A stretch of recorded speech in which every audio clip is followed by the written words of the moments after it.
மதுரை பேருந்து நிலையத்திலும் மக்கள் கூட்டம் அலைமோதுகிறது. கூடுதல் விவரங்களோடு இணைக்கிறார் செய்தியாளர் கருணாகரன்.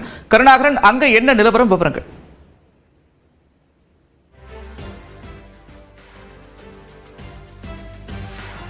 நினைவில் ஆசைப்பட்டபடி மீண்டும் பரபரப்பான சென்னை நகருக்கு செல்வதற்காக மதுரை, சிவகங்கை, தேனி உள்ளிட்ட மாவட்டங்களைச் சேர்ந்த பயணிகள் மதுரை மாட்டுத்தாவணி பேருந்து நிலையத்தில் குவிந்து வருகின்றனர். இதற்காக மதுரை அரசு போக்குவரத்து கழகம் சார்பில் 300க்கும் மேற்பட்ட சிறப்பு பேருந்துகள் இயக்கப்படுகிறது.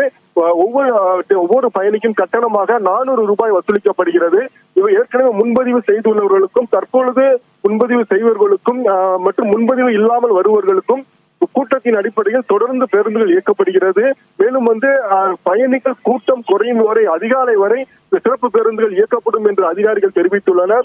எனவே சென்னை செல்லக்கூடிய தென் மாவட்ட மக்கள் மாட்டுத்தாவணி பேருந்து நிலையத்தில் தமிழ்நாடு அரசு போக்குவரத்து கழகத்தால் இயக்கப்படும் பேருந்துகளில் பயணித்து பயன்பெறலாம். மேலும் www.tnscc.in என்ற இணையதளத்திலும் தற்பொழுதும் ஆன்லைனில் முன்பதிவு செய்தும் பயணிகள் பயணம் செய்யலாம் என்றும் தெரிவித்துள்ளனர். நந்தா, நன்றி கருணாகரன் விவரங்களுக்கு. பொங்கல் விடுமுறை முடிந்த நிலையில் பனியன் நகரமான திருப்பூருக்கு ஏராளமானோர் திரும்ப தொடங்கியிருக்கின்றனர். இது தொடர்பான விவரங்களோடு இணைக்கிறார் செய்தியாளர் பாலாஜி. விவரங்கள்.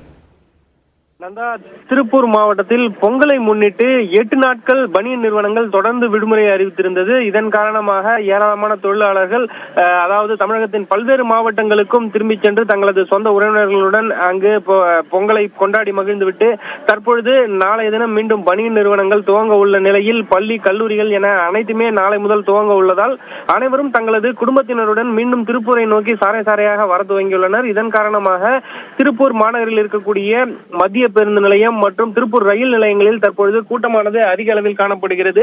மேலும் தொடர்ந்து அதிக அளவிலான மக்கள் தங்களது குடும்பத்துடன் திருப்பூர் நோக்கி வந்து கொண்டிருக்கக்கூடிய சூழ்நிலையில் திருப்பூர் மத்திய பேருந்து நிலையத்தில் இருக்கக்கூடிய மாநகர பேருந்துகளில் ஏறி செல்வதற்கும் தொடர்ந்து பொதுமக்கள் முண்டியடித்து வருகின்றனர். மேலும் நாளைய தினம் அனைவரும் தங்களது பணிக்கு திரும்பி செல்ல வேண்டும் என்ற ஒரு காரணத்தினால் தொடர்ந்து வந்த வண்ணமே இருந்து கொண்டிருக்கின்றனர். மேலும் இரவு வரையிலும் இந்த நெரிசலானது இருக்கும் எனவும் தொடர்ந்து பொதுமக்கள் வருவதற்கு தேவையான ஏற்பாடுகள் மற்றும் சிறப்பு பேருந்துகளும் மாநகர அதாவது போக்குவரத்து கழகத்தின் சார்பில் ஏற்பாடு செய்யப்பட்டிருப்பதாகவும் கூறப்பட்டிருக்கிறது. நந்தா, நன்றி பாலாஜி விவரங்கள்.